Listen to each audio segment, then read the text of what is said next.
This is the big one of the day because, as you know, I've been pretty annoyed at the hypocritical politicians that we have here in the United States. Now, virtually all of them happen to be Democrats. I would love to find some that are Republicans. There's no doubt that there's plenty of hypocrisy on the Republican side.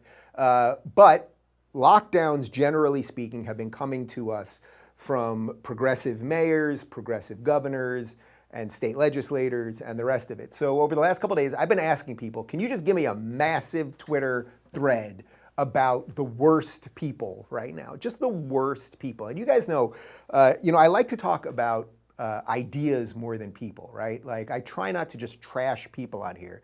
But I do have one exception for that, which is politicians. If you're a hypocritical politician and you're destroying people's lives, you personally deserve to be trashed. I don't sit here babbling on about lefty YouTubers that I disagree with or pundits that I disagree with, really. I try to talk about the substance of their ideas.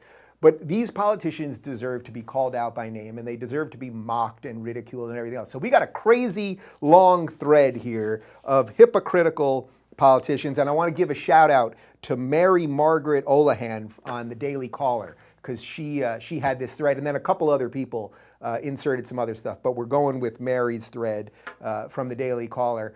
So we're just going to run through the tweets. You're going to see them all here. I'm going to read every single one of them, and just think, should these people, this is what I want you to think as I'm reading this, should these people have any power over your life or not, and why do they not obey their own edicts? So here we go. First up is DC Mayor Muriel Bowser. She traveled to Joe Biden's victory speech in a, quote, high-risk Delaware area and excused the trip by saying it was essential travel exempt under DC restrictions. She was so excited that Biden got elected that she felt that was essential, even though it was a high-risk area, and she wanted everybody else to be locked home in DC. Chicago Mayor Lori Lightfoot, she defended her decision to get a haircut despite urging citizens to stay at home in accordance with the state order. It's unclear to me if that picture is from before or after the haircut, but regardless, I would say she needs a new stylist. Chicago Mayor Lori Lightfoot, here she is again. She told people to cancel traditional Thanksgiving plans after Biden victory in large crowd. Of course, she was standing there in the large crowd because, Biden winning, get out there, don't even wear a mask, talk to the people, but can people eat turkey with grandma? No. Security footage obtained by Fox News shows a wet-haired Nancy Pelosi walking through E-Salon in San Francisco on Monday at 3:08 p.m. as she attended her appointment for a wash and blowout, though indoor hair salons in that California city were currently closed. Yeah, Pelosi's like the hypocrite of the hypocrites. Why didn't she just have the stylist come to her $6 million mansion? She's worth $16 million. I don't begrudge her that as long as she did it legally, although, she's a politician and why should she be that rich is whatever. Here's my favorite. Photos show a maskless Gavin Newsom dining indoors at one of the highest rated restaurants in the world despite his restrictive coronavirus guidelines for the citizens of California. As you guys know, that was French Laundry. It's crazy expensive. They spent $15,000 on booze at that dinner. Yeah, really. Philly Mayor Jim Kenney dined indoors in Maryland. A widely circulated photograph shows, though indoor dining was prohibited in Philadelphia. Surprise, surprise. Governor Ralph Northam, this is the guy who was in blackface, who also talks about post-birth abortions and got COVID. He was caught maskless at Virginia Beach. He later apologized and said, "I was not prepared." Bill de Blasio, one of the worst human beings on planet Earth, he goes to the gym before New York Governor Cuomo shut them all down. So he knew they were about to be shut down, and if he felt that it was so important that we shut them all down, maybe he wouldn't have gone to the gym. But, do as I say, not as I do. Dianne Feinstein, California senator who's been in government for 800 years, who had pushed for a nationwide mask mandate. She was seen maskless in public. Surprise, surprise. Here's a bunch of New York Democratic leaders who were caught maskless at a private dinner party despite COVID restrictions. This was a great one.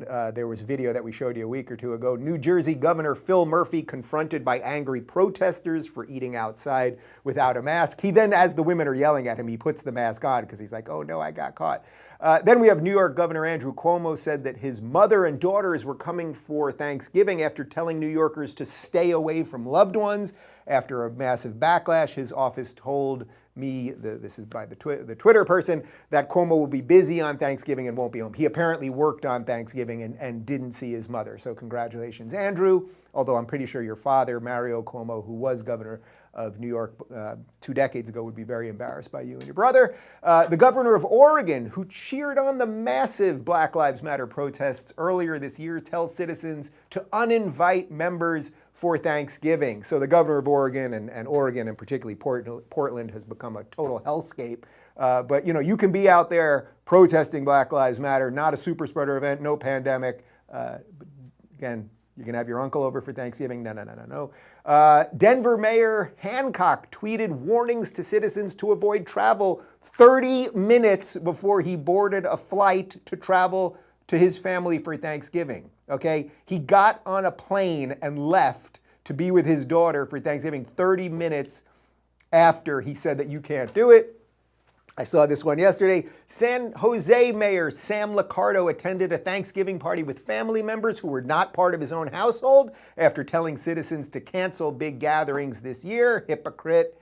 Los Angeles County Supervisor Sheila Kuhl, we talked about her yesterday. She dined outdoors only hours after voting to ban outdoor dining. The vote was 3-2. She was the third vote to crush 31,000 restaurants in Los Angeles, which are not open right now. Absolutely insane. California lawmakers, they traveled to a conference in Hawaii despite new coronavirus restrictions, as if California is not nice enough. They couldn't find a nice place, maybe in Malibu, to sit outside. They had to take it to Hawaii. Good God.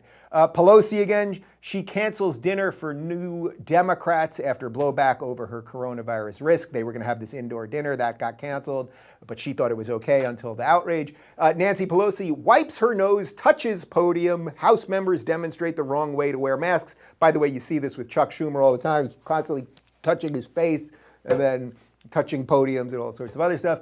Mayor London Breed, who dined in a semi-enclosed room at French Laundry, that fancy French Laundry up in Northern Cali restaurant, 3 days before she banned indoor dining in her city. That's the same restaurant, of course, that Newsom infamously dined at. And finally, a Texas judge to plead guilty, pay fine after violating his own stay-at-home order. I have no doubt, guys, that there are plenty more of these stories. But the point is, how do you want to live? These people have decided that they have the power over you to tell you how to live.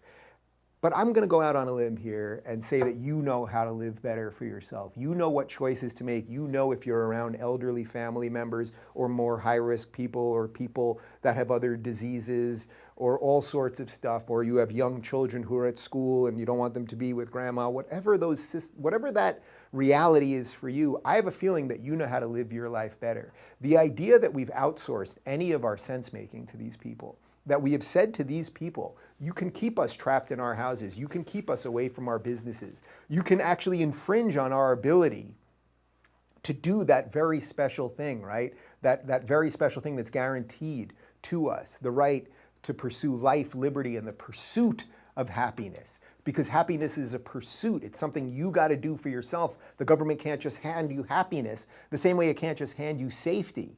Okay, it cannot do that. And we must push back because the window is closing, guys. The window is closing. When you see that we have a government that wants, a potentially incoming government that wants to come in and deal with racial equity and gender equity and all of these things, and then they have big tech.